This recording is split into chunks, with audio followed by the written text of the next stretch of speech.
Hello friends, welcome to वांसी सादर। आज हम पढ़ेंगे एनसीईआरटी हिंदी का चैप्टर 1 राखी रस्सी। So let's get started. चलिए पढ़ते हैं। राखी रस्सी।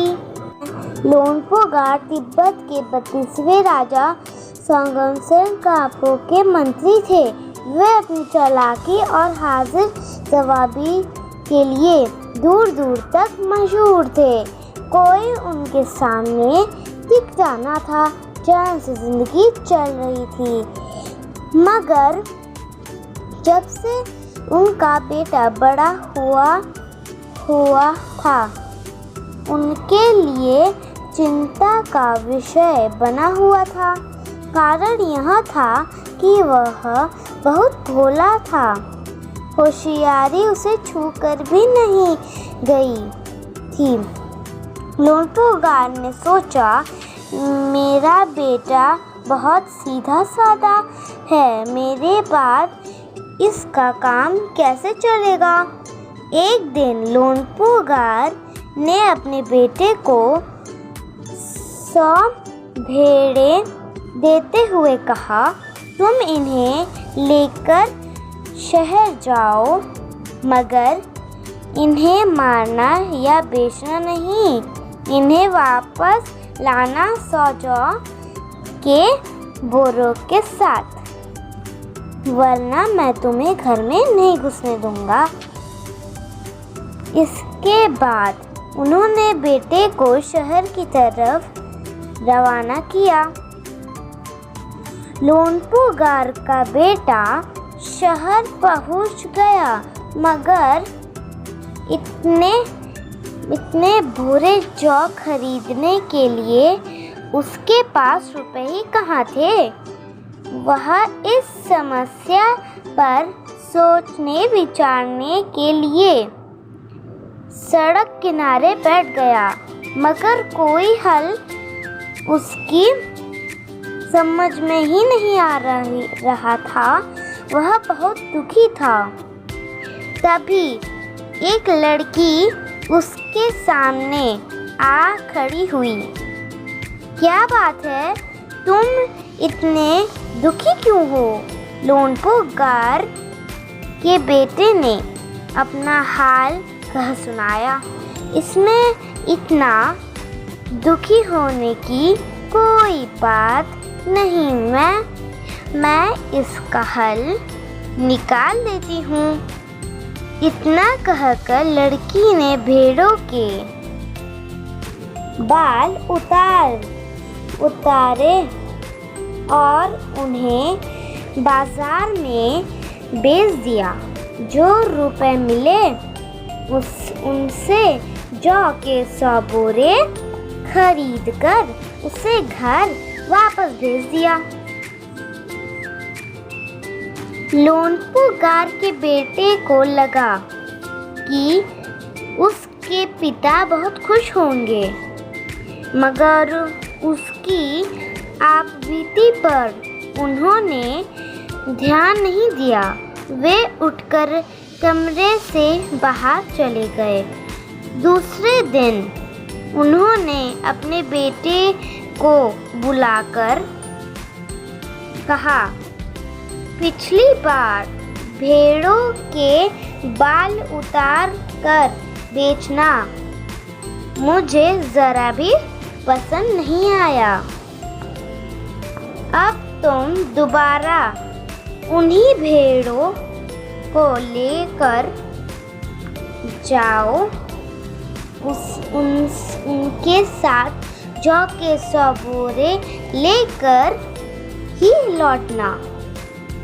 एक बार फिर निराश लोनपो गार का बेटा शहर में उसी जगह जा बैठा। ना जाने क्यों उसे यकीन था कि वह लड़की उसकी मदद के लिए ज़रूर आएगी। और हुआ भी कुछ ऐसा ही। वह लड़की आई।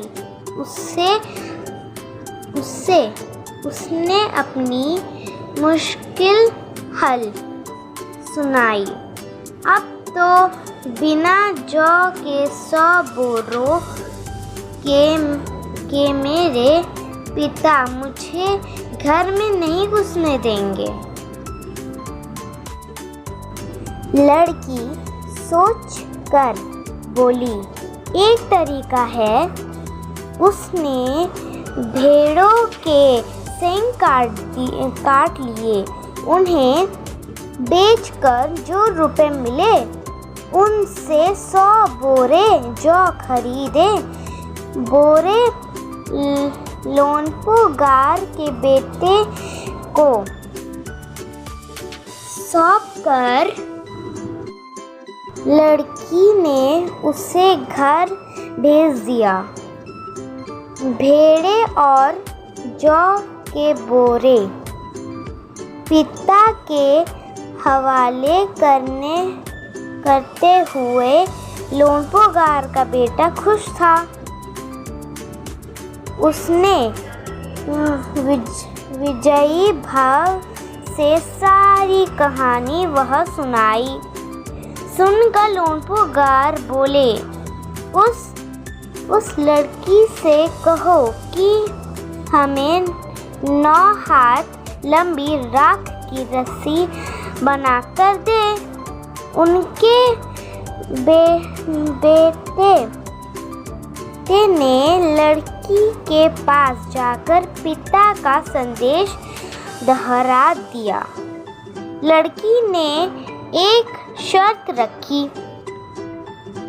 मैं रस्सी बना तो दूंगी मगर तुम्हारे पिता को वह गले में पहननी होगी।